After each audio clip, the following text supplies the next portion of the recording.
All right. The idea here is that we need to look for an image first, an image that will work out for us. I'm kind of choosing these Iceland pictures here. Command plus to get a little closer. The idea is to find one that has a good foreground, middle ground, and background. And not all of these images would work well for that. This one might. I'm really looking for something that has a very clear foreground, middle ground, background. This one, for instance, wouldn't be super great, although maybe I could probably get the bottom part here and then the church and then the mountains could be the background. Um, this one could work because I've got the fence there, which is nice. I kind of I take some time with this if you're working on this. The idea that you want to be able to find something that has a clear, there's a foreground and a pretty clear middle ground here, and then a background with that. I think I want something that is even more clear than that. Something that is maybe a little deeper focus, and maybe something without a lot of action in it. So the idea is you're going to keep kind of looking through here until you find one that's just perfect. And my advice to you is just take your time with that. Make it so that you kind of choose just the right photograph. And when you do, you could bring it into Lightroom and kind of do your retouching to it before opening up in Photoshop. Yeah, I'd take some time with that. I did already use some of the images I have of Iceland. Here's an example of sort of an iceberg in this flowage that I chose, and you can see that it has a clear foreground, middle ground, and background to it. And we could even see what that looks like. So we have a foreground there, a middle ground there, and a background there. Really, that's what we want to be able to work with, is something that is a foreground, middle ground, and background. This will be my back layer in After Effects. So this will be the one that's like further away from the camera in Z space. And when I say back, I just mean it's the one that's like underneath all of the other layers, or the furthest one back that we could see. This middle one will be a little closer to us in Z space. And then of course this foreground layer will be very close to the camera or the viewer or the point of view in the Z space. And really, we want to try to find one that works really well for that. This one worked pretty well for that. You have this clear foreground here and this middle ground where Thomas is underneath this little ice chunk here. And then, of course, this background, the horizon of the Atlantic. So the idea is that we have a clear foreground. There it is, a clear foreground, a clear middle ground, and a clear background, making it a lot easier for me then to work with this in the Z space, right? So this background layer will be further away from the camera. This middle ground layer will be a little bit closer to the camera, and then this foreground layer will be very close to the camera. And so I'm going to be able to move those around in After Effects using the Z axis, which is a pretty cool tool. This one I picked here of Sarah. I liked this picture a lot, and I thought, I would do some things to it, like I would get rid of these people here, because we don't know those people. I know Sarah, and I would kind of bring this in and fix it up, get rid of those people, and maybe use Sarah as my foreground interest, and then this, the fence area as my middle ground interest, and then this mountain back here as my background interest. I found out pretty quickly, though, that it was really hard to select out these little horns. I'm going to hit Command J to duplicate that layer. So now I'm going to work on layer 1 here. I'm going to hit Command plus to get a little closer to Sarah here. And I could select out Sarah pretty easily, right? Using the selection tool. I could even go Option click to try to get rid of some of this stuff in here. I could get in there and kind of like work out my selection. I could even use this select subject tool, which is an AI function tool, but it's pretty handy. So then it does a pretty good job selecting out Sarah. My problem though is getting inside of these antlers, right? So I want to make these antlers separated. So I'm going to go back to this quick selection tool and try to get in just to the antlers. That works pretty good. I can make it a little bit, I can make it a little bit smaller so that I can get inside of these smaller areas. You can see that if I took some time with this, I could probably make that work. I could probably even like do some manual selecting on this. I could get in there and do this manual selection, which I think would also work pretty well. Once I started getting into these finer details, it's going to get a little harder. But I mean, I think we could do it, right? I think that it's possible. My suggestion is to maybe choose something that's a little easier, that you don't have to get into these fine points here. And the ones that I chose are just easier. Like this was just very simple. This was just very simple. This one just gets a little bit more difficult when it comes to trying to get around these antlers.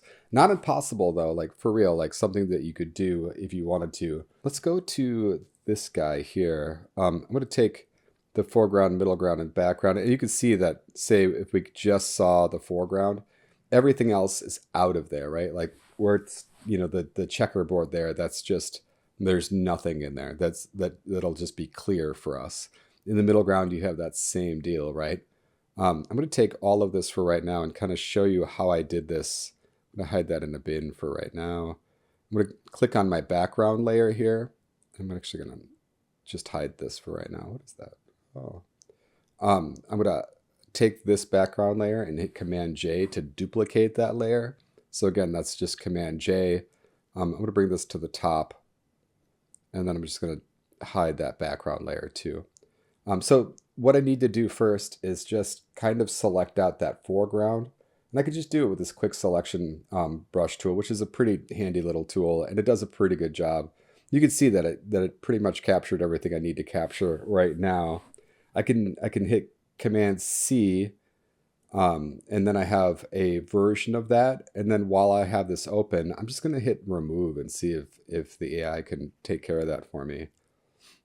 That's pretty good. And then I'm going to go ahead and select these two, and I want to merge those layers. So I'm going to go ahead and merge layers, and I'm going to hit Command V, and that thing that I copied earlier is just back again. This is my foreground layer, and I'm actually going to call that my foreground layer, just foreground.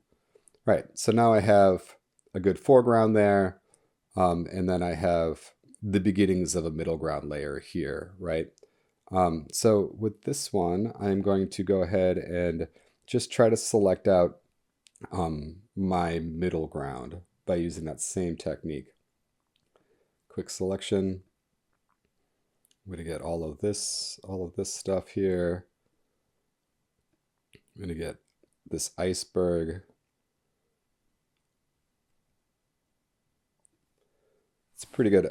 You can see that it's maybe selected too much back here. So I'm going to hit Option to get rid of some of that. Option, and then click to get rid of some of that there. Option, click, and then I'm going to clean up my mask a little bit. I'm going to hit Option, click here. There we go. There we go. That's not too shabby. Maybe Option, click inside of there. It doesn't need to be super perfect. It's really just getting a pretty good idea. This will all be in motion too, so it's harder to really analyze it as it's in motion. And then I want to be able to option click inside of there too. And maybe just not option, just clicking there. That's good. All right, not too shabby. Maybe option click down there a little bit. Here we go. Pretty clean mask. Pretty clean mask. Pretty good. All right, and then I'm going to come back a little bit, and I'm going to hit Command C again. Again, I'm just copying that which, oh, I see there's there's this. I'm going to just go ahead and, there we go. Okay, so Command C copies all of the things I have selected in there. Command C copies everything that I've selected. And then I'm just going to go ahead and let's try just a generative fill to see if it'll get rid of it for me.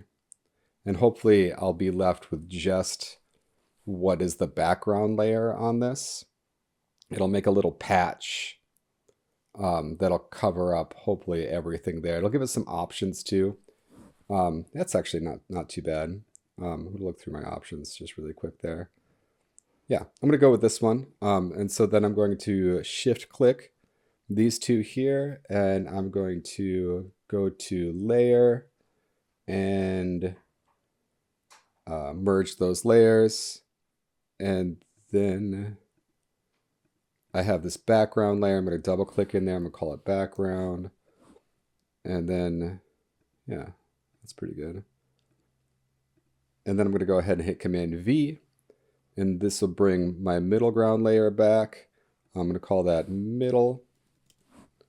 So now I have my foreground, my middle ground, and my background.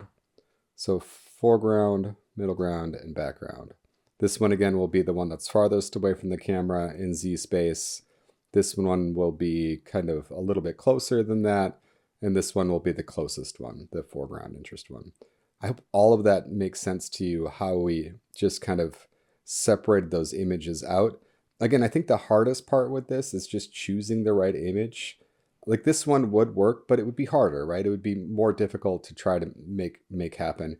Even some of this depth of field stuff, some of this blur happening in the distance here on these fence posts would make it a little bit more difficult. Again, not impossible. You can modify those masks, your selections, so that it'll make it a little bit better. You can get really close to them. You can do it by pixel.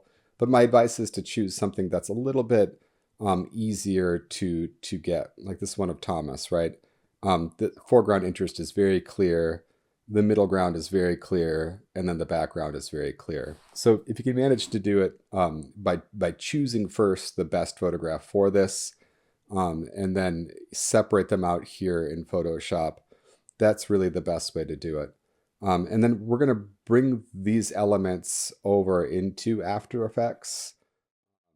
It's saving right now. In the next part of this video, we will animate this. All right, so this is what After Effects looks like when you first open it. It might look a little complicated at first, although it's pretty manageable once you know how to use even just a couple of the tools in here. If you're used to Premiere, it's not like a tremendous amount different than Premiere. It's they've got a lot of similarities to them. Later in the program, you'll take a VFX class where you will learn more about After Effects. This is kind of, for many of you, maybe the first dipping your toe into the water of After Effects.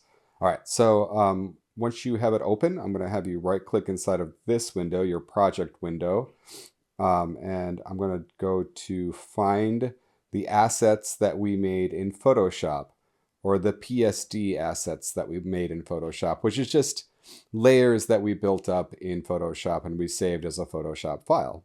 So it's a file. I'm going to go to File. I know that I saved it to my desktop. Sometimes I'll just search for PSD and allow.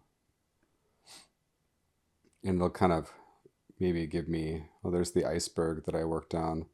Although I think I want to work on this one just for fun. This one of Thomas. I'm going to hit OK. And I do want to retain layer sizes here, and I want to use editable layer styles. I don't want to merge it into one single piece of footage. I want all of the different layer styles. Hit OK. And there we go. I've got pretty much everything I need in this project window. I could add more stuff to this if I want to. Your project window, like in Premiere, is kind of where you house a lot of your assets. I'm going to double click on where it says Thomas here. And then that opens it down here. This is kind of my sequence or my timeline, just like you have in Premiere. We can see that I have my foreground, my middle ground, my background. This one I'm actually going to go ahead and delete. I just selected and deleted it. So I don't really need it for this one. Now that you have these in here, these are essentially just flat photographs that are all stacked up on top of each other, right? just like we saw them in Photoshop. They're just all kind of a stack. What we need to try to be able to do is turn them all into sort of 3D editable layers that we can move back into space or forward into space.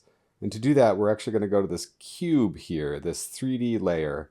This allows these flat images to be manipulated in 3 dimensions. And so I'm just going to go ahead and click those on so that we can edit them in Z space. So now we have Y, which is up and down. We have X, which is side to side. And then we have Z, which is going forward and going back. I'm just going to open this up a little bit more because I want to actually get to this view here. This is important because right now they are all kind of stacked, and we see them in stacks. But to be able to see them in Z space, we kind of need to change our view. Wouldn't it be nice if we could see it from the top? So we're going to select 2 views here, and then we're just going to select where it says top right there. And what's cool now is that we actually see this image from the very top, and we see just this line. Imagine looking at 3 photographs pushed together from the very top, and that's what we would see here. We see it on edge. If we move, say, that foreground forward or back, hopefully we'll see it move from the top too. The position of that under transformation would be not left and right, right? Left and right. We can see that in this space there, and not up and down. We can see that in that space there too, right? Like we can see up and down. That's the y-axis. We want to be able to see it in this third where it says 0, 0 there. That is where it's now coming a little closer to us, right? We see that it's coming closer to us right here. We can see that we're making that foreground actually come a little bit closer to where the viewer is, or where the camera would be, right? So where we are. Isn't that neat? I just think it's so cool. So we're going to bring it a little bit, maybe this far in, maybe that far in. And so then we can kind of see that those little icebergs that were our foreground interest comes a little bit closer to us. Notice if we push it too far back, though, it disappears. Oh my God, where'd it go? And if you think about that, it's because we pushed it behind these other photographs that are in front of it. So from this view, it's actually behind. And you can even see it start to move, right? Like we can kind of see the outline of that image move back. And as we kind of come across there it is. It's come back again. All right, let's maybe right about there is great. I'm going to go right down to our background and do the same thing, but I'm going to move it back into space. I'm going to go ahead and grab onto that. I'm going to move it back into space. And we can put it pretty far back. And you kind of see what happens now is that we see black around the edges here. And that's because from what we can see, the scale isn't big enough to cover our view frame. So like what we're able to see is not able to cover that. So we can do something that you've done before, and we can just scale that up. So then it's scaled up so that it covers our whole frame. Let's do the same thing with this guy here. Let's move him back a little bit, and then let's scale that up a little bit too. I'm gonna show you this too. I'm gonna scooch this over. I can scale it up there too. So then I'm gonna make it maybe that big, just enough to get around my edges there. Okay, so we've got our foreground here, our middle ground here, and then our background is all the way back there in Z space. So we've kind of arranged our images in such a way that we're able to see sort of like where they go. I'm going to change my view here so you can see kind of what we've done by kind of getting this viewpoint there. Like we have our foreground image, our middle ground image, and our background image. It's kind of just a neat way to see it. All of these viewpoints are kind of a neat or different way to see what we're doing. You could even see them from the side if you want to, which is sometimes handy. Top view. There we go. All right, so now we have our environment is worked out. Now we just have to place a camera that moves. And if you think about that, having them stacked like this, we can see that there's, the promise of parallax is in there, but we can't really see the parallax until we have a moving point of view or a moving camera. And we could do that just by right-clicking into this space and go to New Camera. And then I know that this all looks very confusing, but really, if you think back to Photo 130 or Vid 200, a lot of these things we do know about. We know what a 50 millimeter focal length looks like. For right now, too, I think changing it would be okay, but for right now, I'm just going to keep it at 50 millimeters, which is, pretty standard for us. I'm going to hit OK. And there I have my camera, which if we look at this space, our camera is here, right? And then what it sees is this angle of view here. And so then we have it so our background scaled big enough to see it, right? And our middle ground and our foreground, it's all kind of like seen from this camera point of view, which is this active camera window over here, the thing that we're looking at. We can start to move this back and forward into this space, but I'm going to change back to view number 1 here. And actually, just to make this a little bit easier for you to see too, I think I'm going to go to a different workspace, and I'm just going to go to minimal. We can change the camera position. Now we can put keyframes in, which hopefully you're getting more and more used to is using keyframes. I'm going to hit the C button right now, and that's actually going to bring us through all of our different camera moves. Here's the dolly. We can have a orbit or a pan. Let's just try the dolly first, and you can just hit C to cycle all the way through those. And then with your camera selected, we could actually start to move this camera into that space, right? Which is pretty cool. You can already see the parallax starting to happen here. Yeah, I could start maybe right here. And I'm going to put a keyframe there so that I have point to interest and position keyframed. And you can see where I put my keyframe here. And then I'm just going to go toward the end here, and then I'm going to dolly in, maybe dolly in a little bit more from here, just on Thomas there. So I can kind of dolly in from there. I'm going to go ahead and select all of my keyframes too, and right click on them.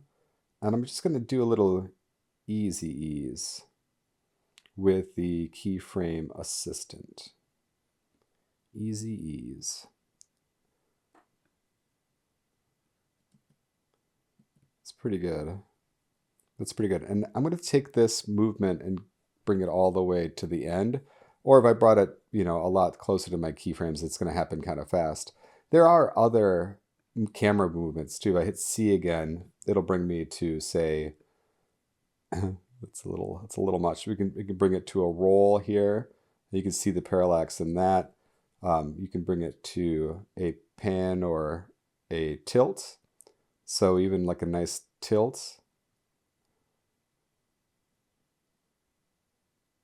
which is pretty cool. I'm just going to get out of that. I think I just do like the dolly in to Thomas, I think is pretty cool. And I'm going to make it kind of slow. I'm going to bring it all the way to the end and bring this one all the way to the other end or to the beginning. All right, good. Once you have it done, Command S is to save, and then we can go to File, Export, Add to Render Queue.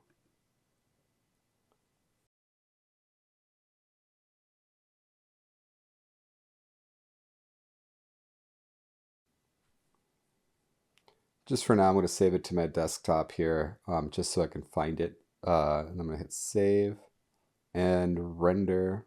Shouldn't take too long with something this small, and it makes a real fun noise when it's all done.